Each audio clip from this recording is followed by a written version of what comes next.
Hello again.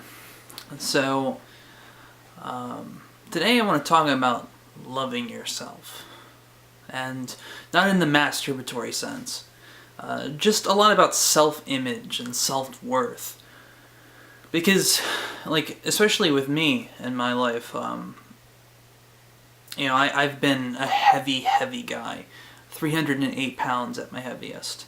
And I've cut 50 some odd pounds in the last stretch of time. Unfortunately, I didn't lose that much last year, and I say unfortunately because I've been rather critical of myself, and I've been the victim of a lot of self-hatred, self-loathing, and that's both internal and external. I feel like a lot of people go through that part of their life where they're really unhappy with who they are, whether it be the midlife crisis or at some other point.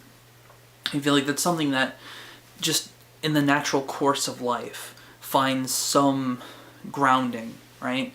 And we're constantly looking for ways to better ourselves or make ourselves happier in our own image, in our own eyes.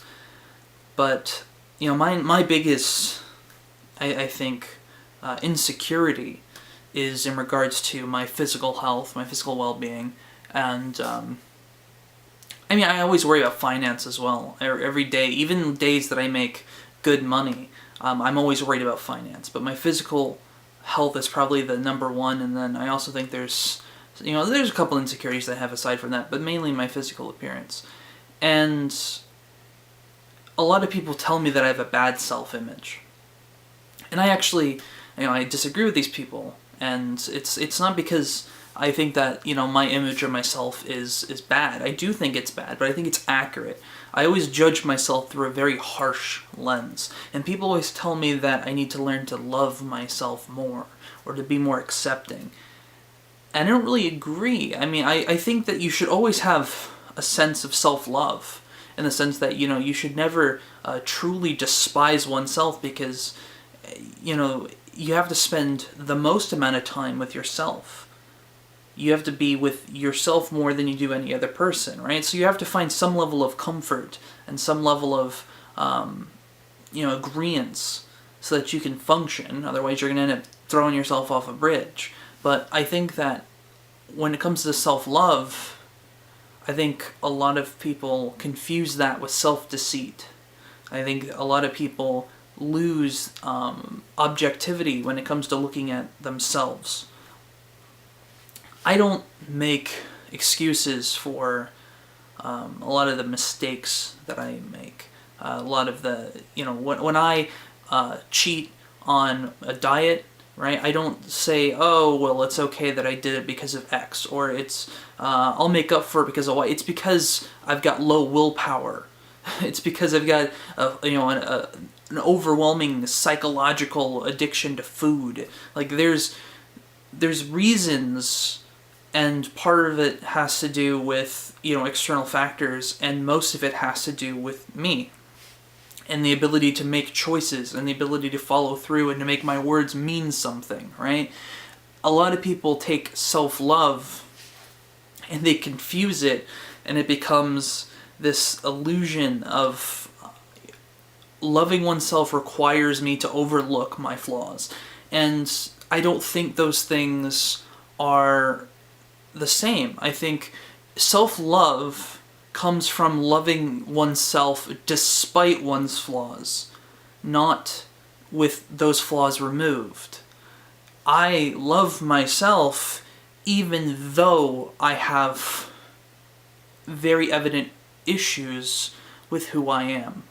And I want to try to impart that in today's video. It's just something that's been on my mind recently. I was reading some Bukowski, but right now I'm fasting again, and I've done this in the past. It worked very successfully, and it will continue to work successfully because dieting isn't the most complex thing in the world. You're cutting calories, right? That's all a diet is you're just finding different ways to limit your calories down, your caloric intake, to a manageable level, to where your body's burning more than you're consuming. Then your big gelatinous mouth cube can go and just absorb like the Borg. And fasting is just an extreme version of that. You're just saying, I, have a hard time limiting my calories and limiting what I eat, so I'm just going to eat nothing during this period, because if I eat nothing, then I know with absolute certainty that I have curbed my calories for the day. And as long as you eat responsibly the other days, it works out fine. But I'm fasting. And so I fast 3 days a week. A lot of that has to do with this urge. You really get this sense, this real genuine sense of what you want in life. Because when I'm hungry from a fast, during the whole fast, it's all I think about is food. And it's this really wonderful look into, A, your body's prioritizations, but B, your psychological addictions. Because when you're craving something, all you can think about is food, that's not good. And I think a lot of people have that with other issues in life as well. I've never been addicted to a drug, but I imagine that that's kind of what it's like. That need to want to fill that void in your life, whatever that void is. And I think self-love comes into play there as well, because I think self-love also comes in with loving oneself despite having those compulsions, right? And so that's part of being human, is having those compulsions and dealing with it and living with it and finding happiness and acceptance independent of those things. And finding happiness, independence of those things comes with, I can't say complete independence, right? Because no one can truly live completely independently of the things that make them happy, nor, philosophically speaking, am I convinced that they should. But, with moderation, you give yourself the things that you need to maintain some semblance of happiness, and you continue and you keep moving forward, trying to find solitude without dependency.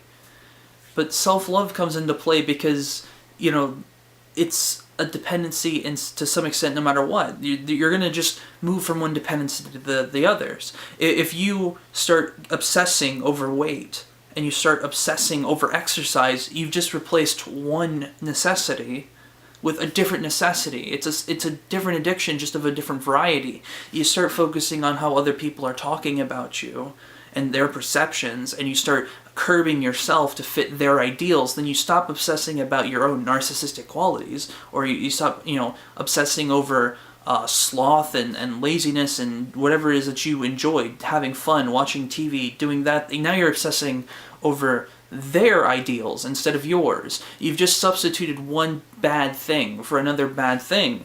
Self-love comes into this idea not of acceptance, because I hate saying the word acceptance to mean like, I accept myself for these bad things. You should never be complacent. You should never be like, I accept the bad things without issue. Like, you should never accept something and not want to change it or make an effort. But it's about accepting that issue exists and you're going to make an effort to change it. That's what self-love is. Self-love is not just loving oneself despite having bad characteristics, but loving oneself enough to want to overcome the challenges that make up those trials and tribulations to begin with.